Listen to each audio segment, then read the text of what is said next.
Hello and welcome to episode 23 of the Factor 50 Football Podcast with me, Michael Grantham. As ever, thank you for joining us. Thank you for listening. We have got, I think it's safe to say, an action-packed episode for you today. Loads to cover. We're going to go through Arsenal's last-minute joy from inside hospitality at the Emirates Stadium, because I was there. A big win for United in the race for Champions League qualification. City bottling another winning position in the league, and what that means for the title race. Chelsea giving the referee like some weird, creepy, giant team hug. Liverpool embracing their charitable side and giving points away to clubs who are desperately in need of it in their battle against relegation. And we're also going to update you on how terribly we're doing on the predictions game at the end. So stay tuned and listen to that because we're going to predict how the League Cup final is going to go, I think, at the end of this podcast.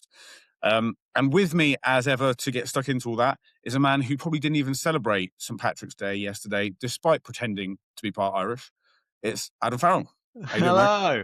I am Irish. My second name is Farrell. It's in the blood. Is that Irish?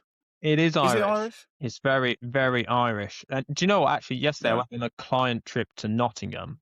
And in the square in Nottingham, there was like big Paddy's Day celebrations going on. So there was playing some music. Oh, nice. Yeah, I mean, it was a bit scary. There was lots of travellers there. So because you're about to kick off. You literally stole my joke. Sorry. So yes, I thought I was about to kick off, and I got out of there. There we go. Got out of there.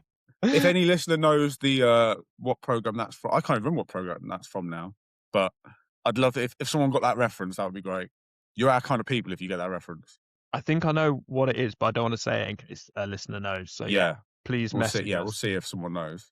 I mean, most of our audience is in America, and they will have absolutely no idea. Oh, that's true. Yeah. That is true. No one in England listens, so yeah, exactly. Anyway, what's been going on, mate? What you been up to? Well, actually, I probably should start by going. We've got a social media star on the podcast this week. Hello. Well, we're in this together. We're both social media stars. Well, this was all about you, mate. You take full credit. So if you haven't seen it, Michael Grantham here of the Factor 50 Football Podcast has gone viral, and with his recording video of visiting the Emirates hospitality. Talk us through it. I was at the ground, which was awesome. I sort of accidentally got hospitality tickets because I was just trying to get any ticket, and getting tickets is so difficult.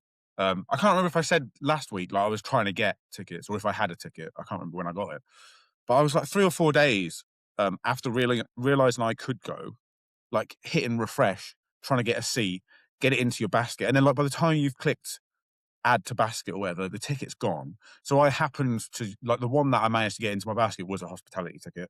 Luckily, it wasn't one of the really expensive ones. It was pretty good value. And yeah, so I got to obviously a massive bonus that the game was incredible, and with that ending, which we're going to get to, I think, aren't we? Yeah. But the hospitality experience at the Emirates, oh my God, it was good. I was like a giddy little child. I was walking around like wide-eyed, just staring at everything, trying to take it all in. It was really cool. I loved it. And a day on your own as well. Absolute bliss. That was cool. Yeah. It was Saturday 5:30 kickoff, so like perfect time because you're not back at like 1 a.m. I think I got back at like 10, 9:30, 10. But you've also got plenty of time during the day to do all your life stuff, and get to I think you can get to the ground like 2.5 hours early as well. So you got loads of time to get there, get a drink. It was like, so because your hospitality, I think your first drink was 40% off. Half time, free drinks, all through half time. Was there a limit on how many you could have? No. Wow, that's dangerous. Obviously, it's only a 15-minute window, but if you could drink like 4 beers. I only had one, obviously, but and that was a struggle. Oh, I should have just got a half. Yeah. Out on your own having a mental time. Yeah. Although, shout out. So I was, I had some food, and this couple came over and sat with me because it got quite busy. Because they felt it was Terry and his wife. Terry and his wife. They obviously felt sad. Terry and his wife. Oh, that little man up there's on his own. That loser. Don't worry. Don't feel sad for them. It's lovely and quiet. Don't worry. Yeah. Yeah, they came over. So Terry and his wife, I didn't get his wife's name. They were a lovely couple. They retired, and they were season ticket holders.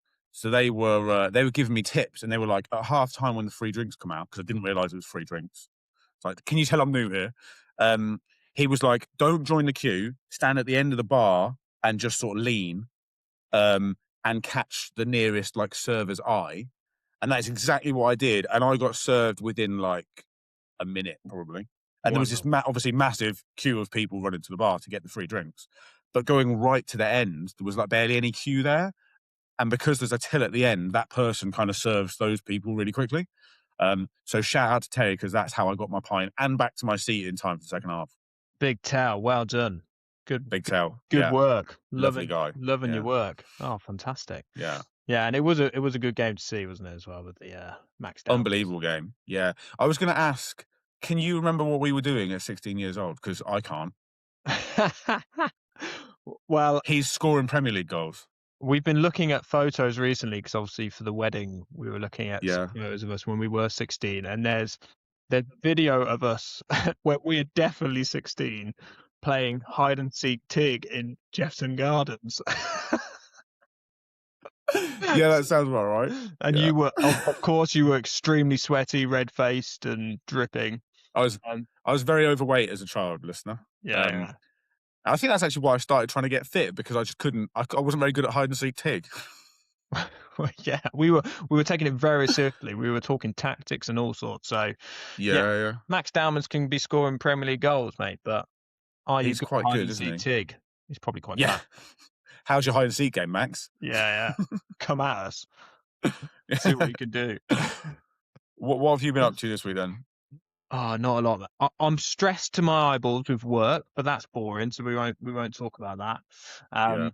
I'm going to go see a good friend of mine, Rob Nichols, tonight from university. Oh, Rob Nichols, nice. Yeah, he's in Leamington Town, so we're going to go out for some food and a couple of drinks. Nice. So that should be nice.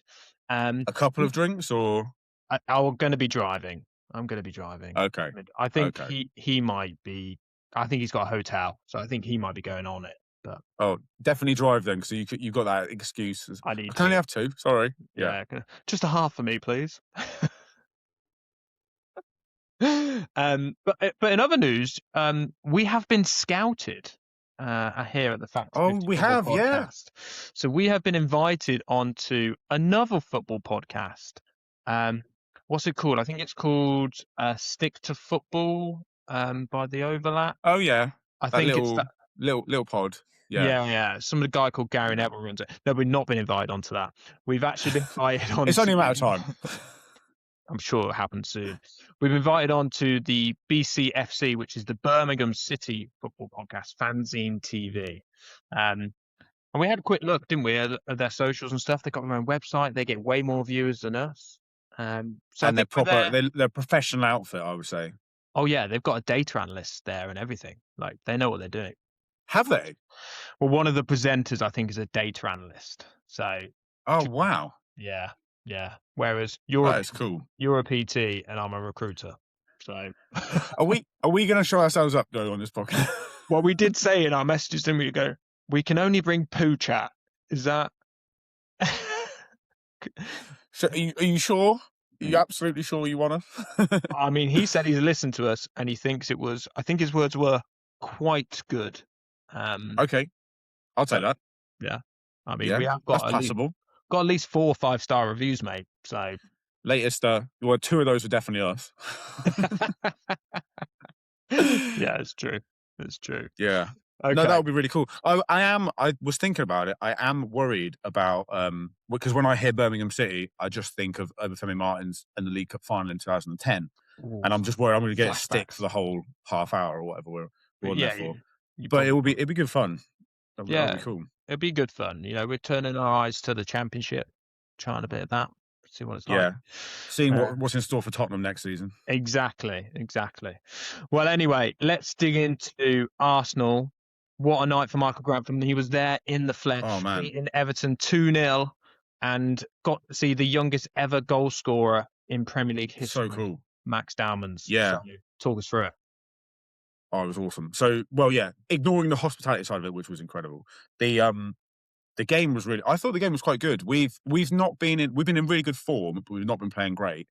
I felt like we were back to more of our like controlling, dominant best, just lacking like that finish because we had lots of shots, lots of possession, camped in their half, and that our ability to kind of build up momentum, although we weren't breaking through, obviously.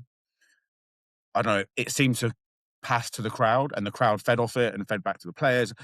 And the whole way through, although everyone was obviously shitting themselves that we desperately need to win and we need to score, the crowd were just really, really up for it. Like all the way through, it was, oh, we've had a shot, we missed, or the keeper saved it, or whatever. But then it was immediately like encouraging. A big roar would go around, and I don't know. It felt like it transmitted to the players, and they just kept going, kept going, kept going. Um, and when Arteta started making the subs, it just felt like that was the sort of substitutes we wanted to see. Especially so, he took off Zubamendi, who's played like the most minutes of any outfield player, and put on 16-year-old Max Dowman. Brave sub. Because we're controlling the game, it's like we're at home, we're dominating, we've got the ball, we're basically playing in Everton's half. They were very hard to break down, but we don't need Rice and Zubamendi. We don't need two like sitting players. Put another attacking player on, and obviously he could have gone for Gabriel Jesus, but he chose a 16-year-old kid, which obviously turned out to be an excellent decision. But that kind of like, I think Arteta just had a really good game in terms of how he managed it because he went for it. He knew we needed to score, and he sort of moved away from the two controlling midfielders, put an extra attacker on, and that's what that extra little bit of like chaos, creative spark. That's what did it. And yeah, I mean, Max Dowman, I don't really know what to say. It's ridiculous. Like, obviously, you've seen him a bit on TV, but the ball is just like glued to his foot.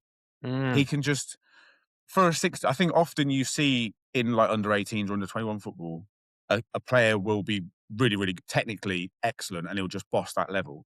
But then they move up an age group or into the first team and they struggle because physically they're, half the, three quarters of the size of a grown man.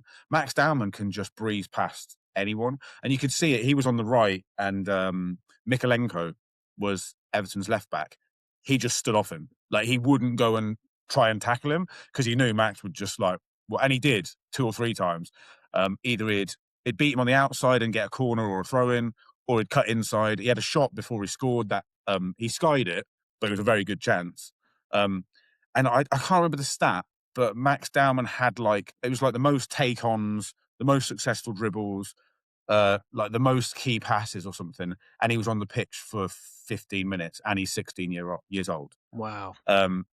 It was like when he came on, it was like it felt like we were watching a moment in Arsenal history. And when I left the ground and you start to get signal again, and you scroll in social media on the way home, everyone's saying the same thing. Like this is top 5 Emirates Stadium moments ever. When he scored that goal, I know it wasn't the winning goal, but it was like the goal that meant we could just relax and it was party time. Didn't he So yeah, create it was. the first goal? And was it him who put Yeah, the ball yeah. in? Yeah. So he doesn't get the assist for it. I think Hincapie's penis got the assist because so Max Dowman puts the ball in the box, and so I was behind that goal, which was awesome because both of the goals were scored in the goal I was behind. Oh, that's nice. Yeah.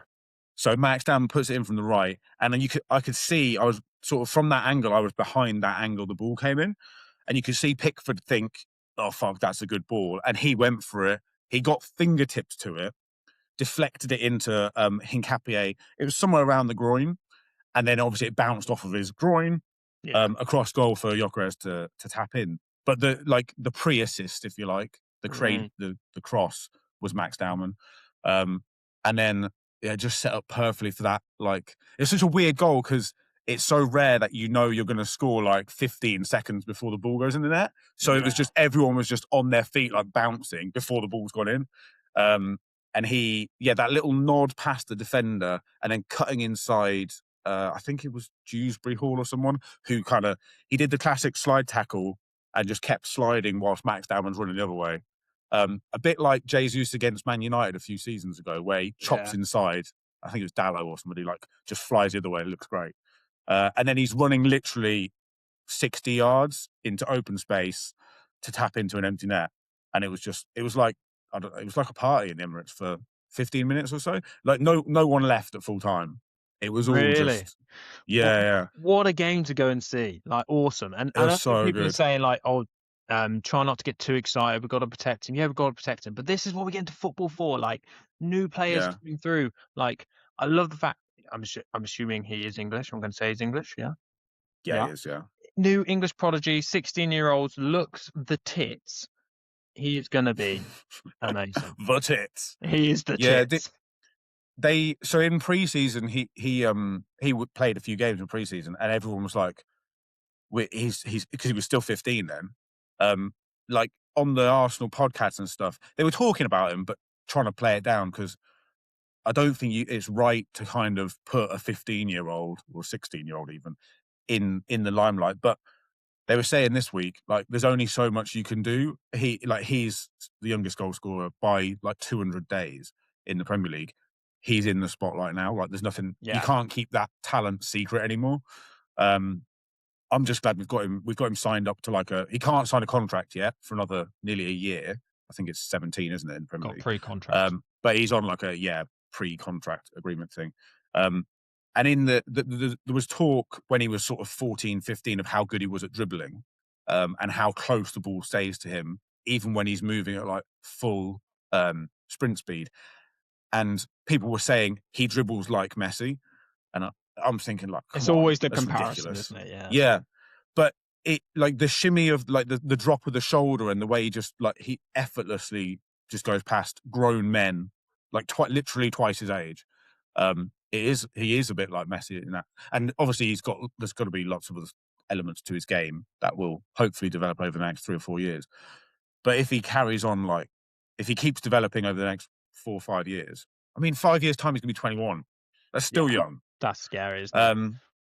Yeah, so what he could be is frightening. But for now, if he comes on for 15, 20 minutes in 3 or 4 more Premier League games and does stuff like that, I'm pretty sure he'll score more goals or he'll create more goals or whatever.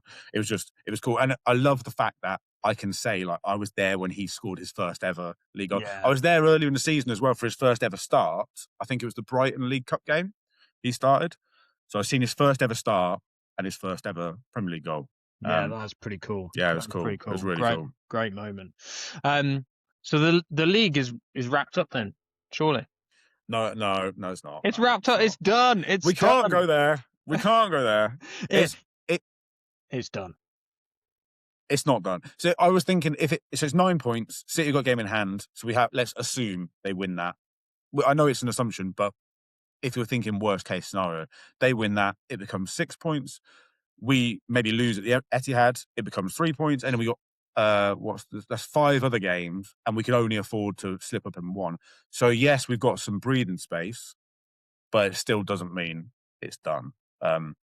I think if you just go around going, "Oh, we've already won it," you're asking for it, aren't you? Of course. You're poking the football gods to fuck you over, and I'm not doing that. Until it's literally mathematically done, I'm not celebrating anything. I'd be exactly the same if I was in your position. But from a neutral's perspective, the league is done. Man City just do not have it this year where they can go on that big long run. They've proved it. They just can't do it. They've got points. The team isn't good enough. Pep just can't seem to get it quite right. I mean, it's not just in the league. Champions League got absolutely destroyed by Real Madrid as well. So I think the league is done. I think you have the better team as well. So better team and better squad. It's game over. I mean, if you look at the table today as it stands, we're closer to Man City than Man City are closer to you. We're only 6. Really? Oh yeah, you're what, 7 points behind? We're 7 points back. Is it 7 points back from City? 7. You're on 54, City are on 61, and we're 9 ahead. Yeah. So and we won't catch City. So I don't think we're going to. I know City's got a game in hand, but I can't see it. Cannot see it. I think if we draw at the Etihad which we can now easily afford. Like a draw there is a brilliant result now. Yeah. If we draw there, obviously that's a game less that they can catch up with us. It also means there isn't that 3-point swing. If we draw there, I mean, I'm still not going to say it's done, but yeah, that would be a massive step. It feels like, yeah. Yeah. So let's see. The quad is still on. Come on. The quad is still on. And do you know what? This will be the year, because I'm convinced you'll win. I'm convinced you'll win the Premier League. I think you'll win the League Cup as well. And I know it's a one-off game, so anything can happen, but I think you win the League Cup as well. But come to that. This is the year Arteta will prove himself to be an absolute elite manager. And I've piled pressure on him throughout the season. There's been question marks throughout the season about him, not taking off the handbrake and stuff like that. But there's no doubt about it. The way he talks in the media, the way he's managed his squad, I was thinking back to some of the brave decisions he's made even in the past. So we can go back to Aaron Ramsdale, where he was an absolute fan favourite, cuts him out, places him with Raya. At the time, it's like, is that the right decision? Absolutely, it was the right decision. Miles Lewis-Skelly this year hasn't barely played in the second half of the season. There's talks about him selling him. Arteta's got the ruthlessness and the ability to bring a squad together, which I think, when he wins the trophies this year, will mean he's in that elite management level. I think he does have that ruthless edge, while still being able to keep players engaged. 100%. So the whole another thing that he was ridiculed for at the time is saying substitutes aren't substitutes, they're finishers. So it's like you got your starters and your finishers. But I think he's used that well to keep everyone on board, or on the boat, as he put it in his one of his pre-match press conferences. When Dowman scored, you look at the players' reactions on the bench, and because they all ran over into this massive mob of players. And Ben White's the first player over to Max Dowman, congratulating him. Miles Lewis-Skelly's jumping on top of players. And Ben White was on the bench and didn't get on. Timber got injured and Mosquera came on and not Ben White. And Ben White's barely played this season. Same with Miles. I think he started one league game. Yeah. And those players on the fringes are still they're not sat on the bench sulking. They're as happy as anyone else. So whatever he's doing with the team in the dressing room and in the training ground is working, and he's keeping everyone. Because if we're going to compete for 4 trophies, which we are, all the way through to late March, you need 20, 21 players all contributing in various games. If you've only got 12 or 13, which we've had in the past, they burn out, their form goes nosedives, they get injured or whatever, and the squad gets stretched. And then the players who come in, because they haven't played much, aren't up to speed, and you start dropping stupid points. And that's exactly what's happened the last couple of seasons. This season, it feels like the way he's handled the squad and the transfer strategy of buying more excellent squad players rather than world-class starting players, that strategy's paid off, and he's managed that really well. So I think he's done a great job. It's too early to count any chickens, but it's going well. Yeah, okay. And we'll move on to the League Cup later in the pod. Yeah, we'll do that at the end, won't we? Yeah. Okay, great. So that's probably enough for Arsenal loving, do you reckon? Should we do United? Even I was giving you some Arsenal loving then. What's going on? Yeah, that was high praise. I'm surprised. Are you feeling all right? This doesn't make good social media content. You're shit. You've got to be controversial. Yeah. You're not going to win anything. Yeah, for sure. So move on to United then. Yeah. So United won. It was 3-1, right, against Aston Villa at home. 3-1 against. So before we get into the game, does that result mean is the top 5 job done? Because you are. Let's bring the league up. You are now. So assuming 5th gets the Champions League, you are 6 points ahead of Chelsea with 8 games to go, and the rate at which those Chelsea, Liverpool, Villa are dropping points, 6 points feels like a big gap to overturn in 8 games. Is it done? You're saying the title's done. Is the top 5 done? Well, I'm not saying it's done just yet. Oh, sorry, get off your fence. No, but you know what? What I will say is, if we now don't finish top 5, it'll be a huge disappointment. We are odds-on favourite now to finish top 5. We've got nothing else to play for. we've got to go and do it. And the form some of our players are in as well is a big factor. I mean, Bruno, I'm just absolutely in love with Bruno at the minute. Oh, here's another wet dream. He is just amazing. Like his pass for Cunha was great.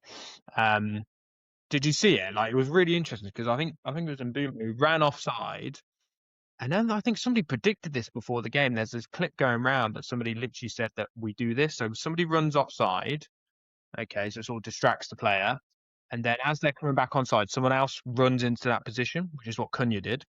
Bruno plays the ball, and then the idea is that the person who's now offside could be there to square the pass to basically now because he could play the ball back and he wouldn't be offside anymore. Yeah.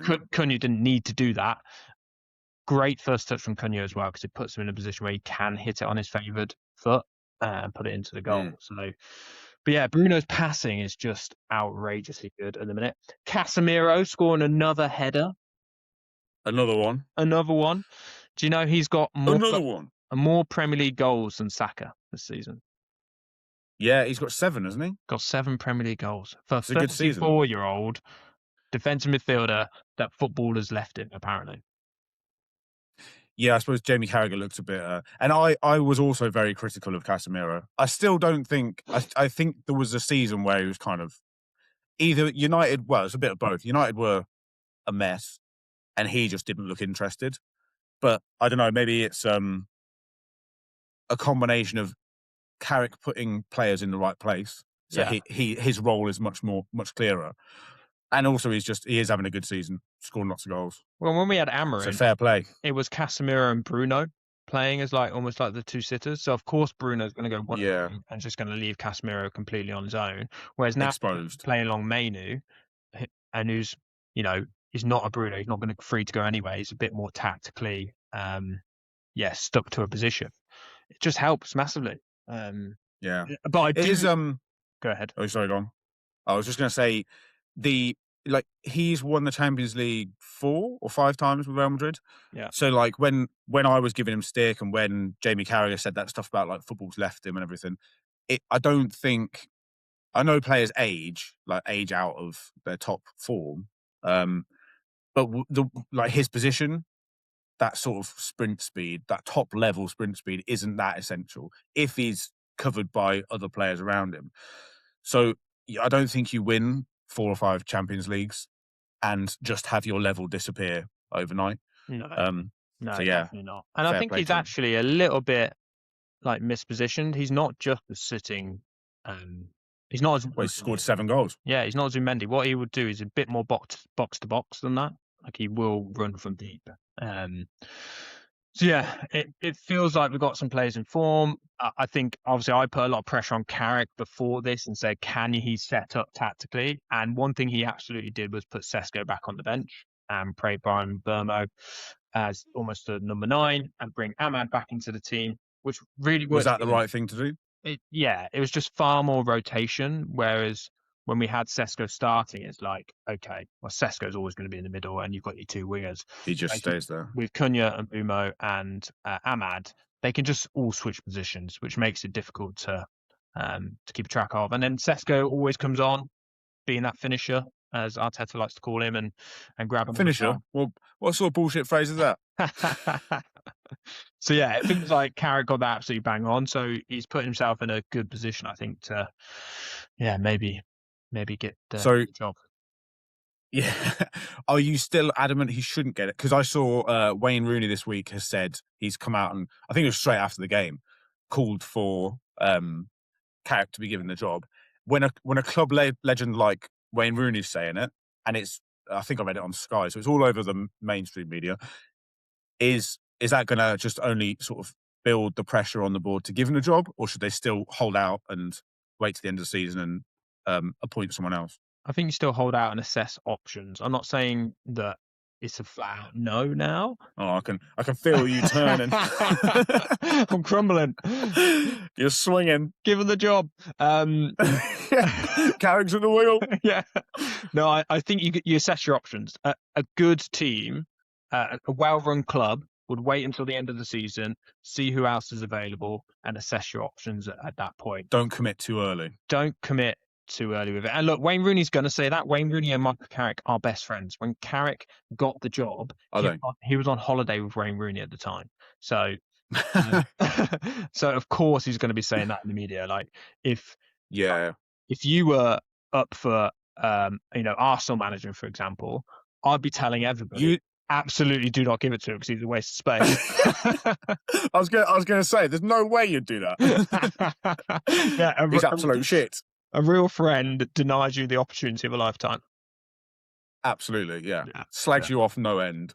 Exactly. Yeah. Exactly. So, it was like Neville when Solskjaer was there, wasn't it? He was very reticent to criticise Solskjaer because they were teammates. Yeah.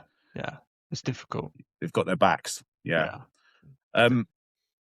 So United now, where are we? Who have you got next? We got Bournemouth next away on the Friday night. Ooh, okay. Oh, the early one. Okay. Yeah. So maybe if you win that, would you say is it done? I reckon it is. Look, like I said, that's a hard game though. Bournemouth are unbeaten, aren't they? It is a hard game. I think, like I said, I don't think it's done, but I'll be really disappointed if we don't get it now. Okay. I mean, we've still got Liverpool to play, but that's probably, and Chelsea. So we've got both of them to play. So it's still up for grabs. It's still possible that you fuck it up. Okay. It is very much so. We can hope. Yeah. We've got a listener question, which I reckon now is probably a good time to drop it in before we get to the other. God, we've got so many listeners. It's from John again. Don't worry. He hasn't got a life. He just listens to the podcast. He just worships this podcast. Can someone else send in a question other than John? I mean, we love it, John. I love the question. This is a good question, and his question last week sparked some good chat. I can't remember what it was, but I think it was a good question last week. This is an interesting one. So he wants to know. He said I can answer as well, but he wants to know from a fan of another team. It's which footballer does Farrell consider to be the biggest "see you next Tuesday" of all time? So we could just what does "see you next Tuesday" mean? Like, I don't say. I don't say that word. I've never said that word. I don't say that word in this house. What's that word? Biggest prick, biggest bellend, biggest horrible player of all time. I thought we could throw out some names because I've got a couple that immediately spring to my head. I think this is the easiest question I've ever been asked ever. Are you gonna? I wonder if you're gonna say the same name I am. Should we say at the same time? 1, 2, 3. Okay, go on. Okay, yeah. But I would do 1, 2, 3, and then we say. Okay.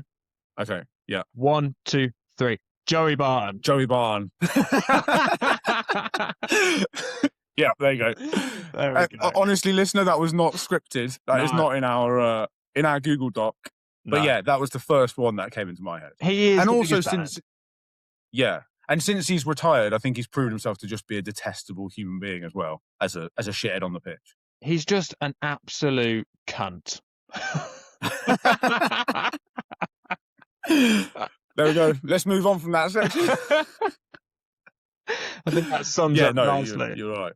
Yeah. And that was the first one. Have you got any other names that spring to mind? Dribier Cisse. Contenders. Oh yeah. Okay. Yeah. Yeah. Spitting at people. Stuff like that. Yeah. True. Luis Suarez biting everyone. Yeah, but he's just a class footballer to go with it. So you can almost get. He was very good. Yeah. But I do think he's a bit of a shit face. Of course. Because some of the horrible players that you might hate on the pitch are actually, like, you hear people saying, "Oh, he's absolutely lovely," but when he gets on a pitch, he becomes competitive and becomes an absolute idiot. I just realised I said Cisse. I didn't mean Cisse. I mean Al-Hajj Diouf is who I meant to say. Oh yeah, okay. So I don't know. Was Cisse? I thought Cisse. I actually really hate Cisse because he made Man City win their first title with the Aguero goal. So he was playing for QPR at the time. Oh yeah. When they won that game, Cisse went over to celebrate with the Man City players. Absolute bellows. Really? Yeah, and from kickoff, so Man City just equalised. From kickoff, he got the ball, kicked it straight back to them. Like it's one of the biggest match-fixing things you're ever going to see. Like 100%. I don't remember seeing that. Oh, well, I fucking do. We'll never forget it. We need to do a rewatch. Yeah, 100%. 2012. 100%. Yeah. No, that's a good shout. I had another one just came into my head and now I've totally forgotten it, which I thought was quite a good shout. I was going for a rant. Robbie Savage is another good one. On the pitch, he was an absolute bellend. He was, yeah, but I just had a really good one. It'll come back to me. But yeah, I think Joey Barton is hands down the yeah. easiest pick, isn't it? He's literally just been convicted or something, I think. So Yeah, yet another thing. Yeah. Yeah. Yeah, okay. Okay, should we move on then? Thank you again. He said this time it's Johan from the Black Forest. That's where that question's come from. So thank you, Johan, for that question. Listeners, someone other than my mate John, send us some questions because we enjoy doing them. Yeah. Let's move on to. Should we do a quick other Premier League action roundup? Yeah, I think so. Where do you want to start? I want to start with the weird Chelsea circle of love with with the ref. What happened there? Like, I saw it on social media. Like, what? Have Chelsea done that to the ref, or has the ref just snuck? I didn't understand what happened. This was exactly what I was wondering. So I came out because Chelsea played before Arsenal, I think, didn't they? I came out of the Emirates, and on the train home, I'd been sent pictures of like, look what Chelsea have done, and I was like, that's AI, isn't it? What the fuck's going on there? Yeah. But then when you watch it back, I don't know. The referee is. I don't know whether he's chosen to like guard the ball, and then Chelsea have huddled around him, or Chelsea have like they've gone to do their huddle and sort of done it deliberately around the ref. I don't really know, but it's just such a weird. I don't care really about the huddle, but why would you do it with the ref in the middle? And you see, like Cole Palmer's kind of got his arm around the ref as well, like staring at him. The ref just sort of stands there like, yeah, I'm here. Yeah, what you saying? Yeah, it's really strange. I don't understand it. And obviously, Lee Messina's come out. And I'm assuming it was ref who went, I'm going to stand on this ball because you always huddle round on this part of the pitch. Like, do they do a huddle on the opposition side or something? I don't know what I think they do it around the ball in the centre circle, like because the ball starts on the spot. I don't see a problem with that. Like, I don't care if they do that. I just find it weird that the ref stood there. Let's just do it there or something. It just looks so weird. It was so strange. I feel like Chelsea are you can tell Chelsea haven't got many experienced players. They're a very young team, right? And they haven't got that. Have they got any players over the age of like 30 that start regularly? I don't know. But they just seem like, because discipline-wise, they're all over the place. They've got like 400 red cards this season. Even though they keep saying, like Rossini keeps saying, we've got to sort our discipline out. We've got to sort our discipline out. The next game, somebody just goes and 2-foot someone already on a yellow card. Or like Pedro Neto pushes a 12-year-old ball boy over or whatever. Or, I just feel like they're a very immature team. They could really do with like a couple of adults to say, stop dicking around. Like, yeah, they won't do that though. Like Todd Bowley come out, I think, recently and said, it's obvious we're building one of the best teams to compete for trophies. That is not the case. Yeah. It's not the case. You just got absolutely smashed by PSG. Like you said, they're all young players that have got resale value on massively long contracts, so you can spread the cost. Another thing for Chelsea, they've just got done for paying off agents, which goes back to a bit more of the Abramovich era. And they've got away lightly. It's a £10 million fine and a suspended transfer ban. You've got clubs like Newcastle, let's say, who are who are doing it inside the rules, and then you've got Villa as well. Aston Villa, and then you've got clubs like this who are breaking the rules, and there's no deterrent there. Like everyone else is getting points deductions. I don't really understand it. There must be some technicality there as to why they've not got points deductions. I guess assume because it was so long ago. Cash in the pockets of the right people, probably. Yeah, so it is mental. So they have the suspended transfer ban, and a fine, and it's like you're punishing someone who's obviously got more money than sense because they cheat by paying people off with a fine that is, I know £10 million is an astronomical amount of money, but not to Chelsea football. No, it's pocket change. They don't give a shit. And basically, if they like it from an accounting perspective, if they're looking at that, they're going, well, we paid off all these agents this amount of money, and we won a Champions League, 2 Premier Leagues, I think it was 2 FA Cups and a League Cup or something like that. I mean, and now we've got to pay £10 million as a punishment for that. Financially, well, how much do they get for winning the Premier League? A lot more than £10 million. Champions League, the same. FA Cup's not that much, is it? But they're going to look at that financially and be like, well, let's keep doing that because we've had to pay 10 million, but we've got like 8 trophies for it and like hundreds of millions of pounds in prize money. It makes absolute. There needs to be a points deduction. Apparently, Luton Town last season, I think it was, got a 10-point deduction for a similar thing. And I think theirs was like £160,000 discretion, whatever they'd done with that money for something a little bit dodgy. They got 10-point deduction. If you prorated that to Chelsea's spending, they would have a 2,930-point deduction or something like that. That's the scale of their cheating, and they get a £10 million fine and a slap on the wrist. There must be something technically there that we're not understanding, which means they've not been given. Because the secret ingredient is crime. I love it. Right, it's great.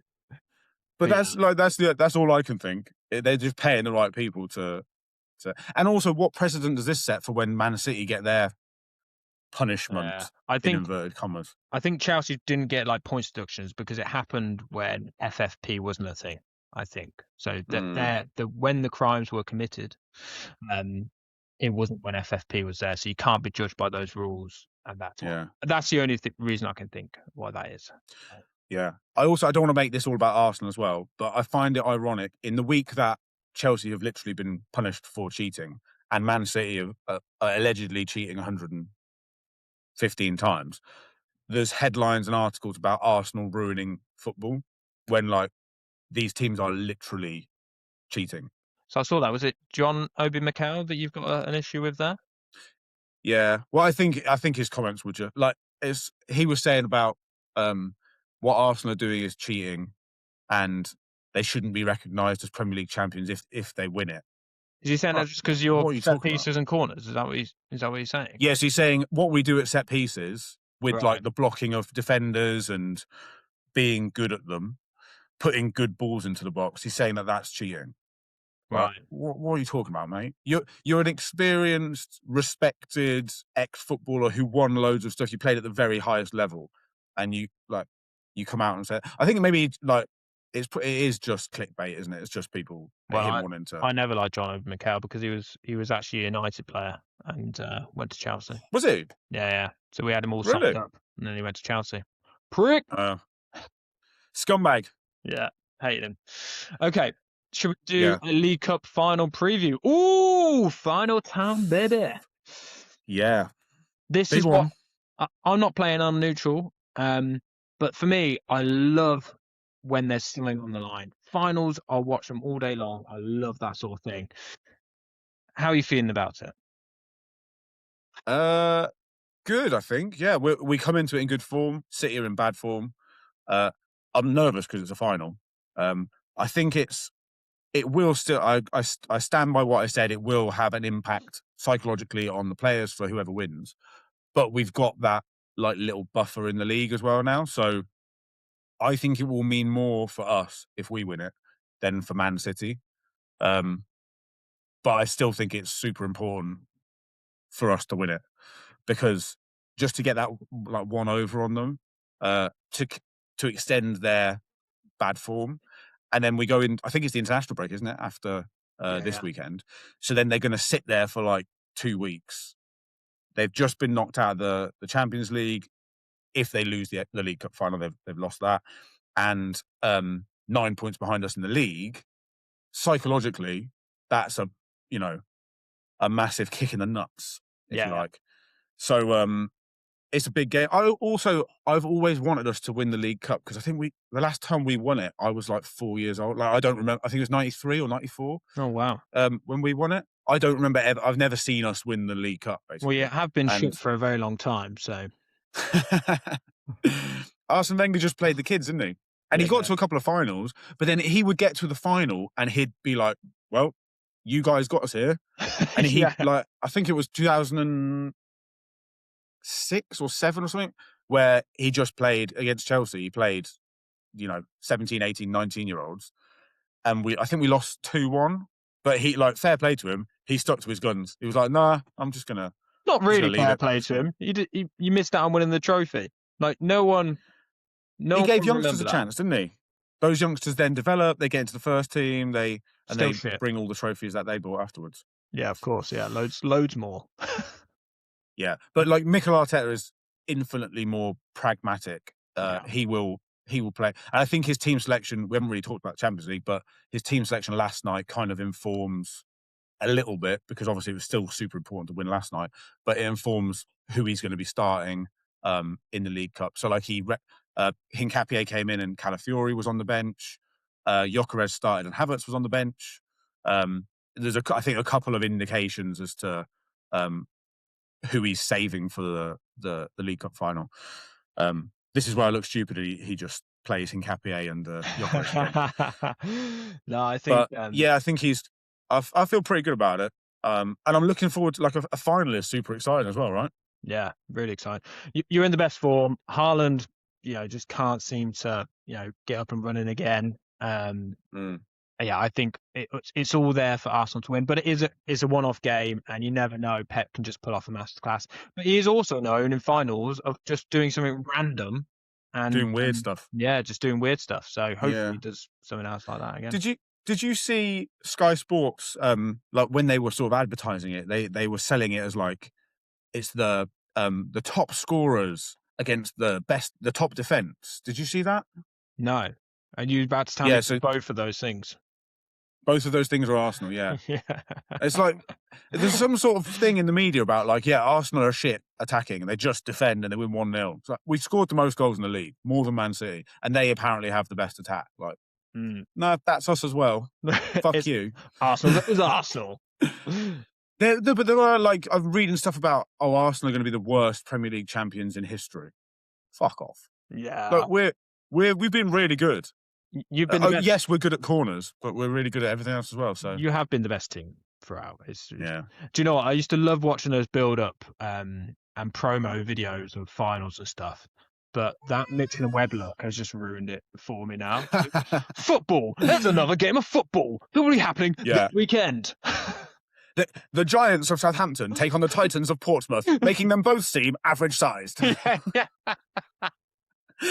There are scores to be settled. Scores like 1-1 and 2-1. Yeah.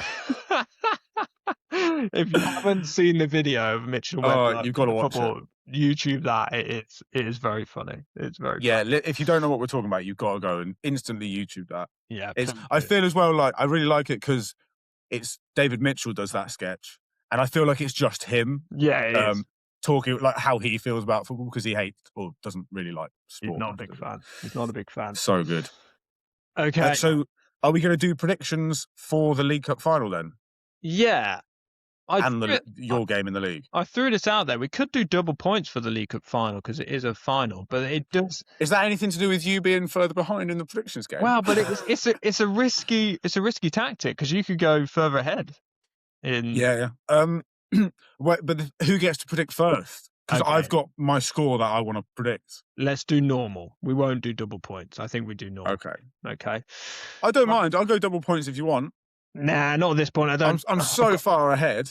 You have got some daylight. So let's talk through it. So last week, you were on 18 points and I was on 14. So a bit of a gap developing already. You predicted Arsenal would beat Everton 1-0. And you were so nearly right. Fuck's sake, Max Dowman. Jesus Christ. So you get a point. I predicted 2-1 Arsenal, so I get a point. So that brings it up to 19-15. And then United versus Villa. I just can't get United results right. I can never. You should watch the games or something, mate. You should. Do you know follow them along a bit? I thought this about before. I was like, we're first and third in the league. You should just predict we win most of the time. Most of the time we win. That does happen, yeah. I predicted a 1-1 draw against Villa, which obviously wasn't that. You predicted a United 2-0 win, so you get another point. So 20 points for you. We're up to 20. Woohoo! And that sounds like a big total now. That's excellent. And over a whole season of predicting. And I'm only on 15, so I'm 5 points behind in the predictions game. Big. Jeez. Okay. So I need a couple of perfect scores coming in pretty soon.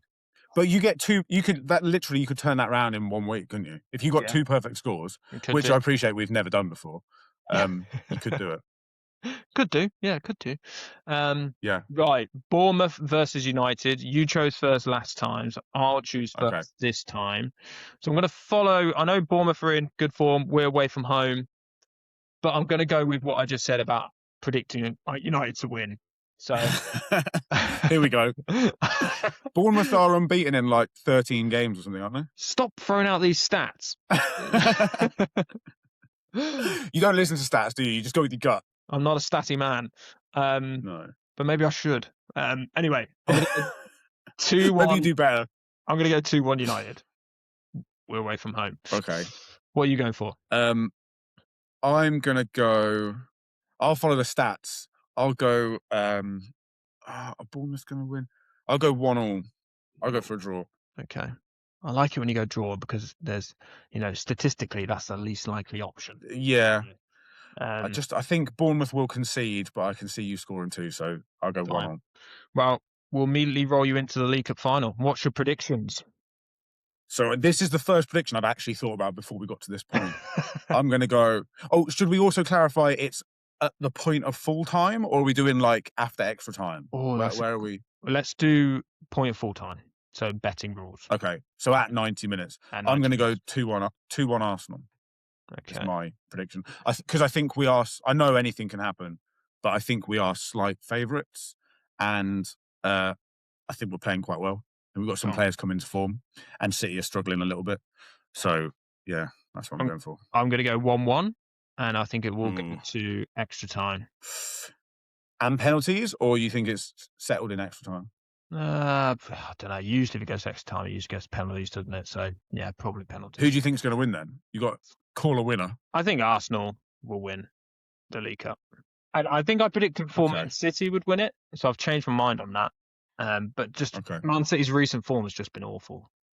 So I thought, they've struggled, but like you say, they've got good enough players that on the day, if they click, they could smash it. I've just realised an absolute idiot. I was just berating you for going 1-1. It's the most statistically unlikely result, and then I immediately picked 1. 1-1. I'll take that back 4-4. Yeah. Jesus Christ. Right. Well, okay. It's an interesting tactic, Cotton. Let's see if it pays off. Just full of quotes that we can get. Okay. Yeah, they were 2 good quotes. They were good quotes. Okay. So that brings an end to another Facts 50 Football podcast. So when we come back next week, we would know who's won the League Cup final, will we? Yeah, and it will be in the throes. Well, I guess we can review that, but then we'll be in the throes of an international break, won't we? So we're going to have, 2 episodes with nothing to talk about. Well, remember, we were in... So tune in, listener. Really pitching it. Remember, we are going on the BCFC Fanzine TV podcast as well in the international break. So. Yeah. So make sure you tune into that as well. Yeah. So maybe we should do, because in the last international break, whenever that was ages ago, we did a Battle of the Buffet rewatch. Maybe we could do something similar, or we could pick another topic to go through or something. Yeah, okay. Yeah, I think so. Maybe we should do something which is... we should probably just think about this offline, and you guys don't need to listen to this. I'm sure. I mean, nobody listens to this. Cut the podcast anyway. there. Yeah. Kill it. We'll just spitballing. Fine. We'll figure something out, fans, and we'll we'll come up with some ideas. We will. The point is, we will have podcasts throughout the international break, so don't worry. Yeah, you will still hear from us every week. Right. Thank you very much for listening, everyone. Cheers, guys. Bye-bye.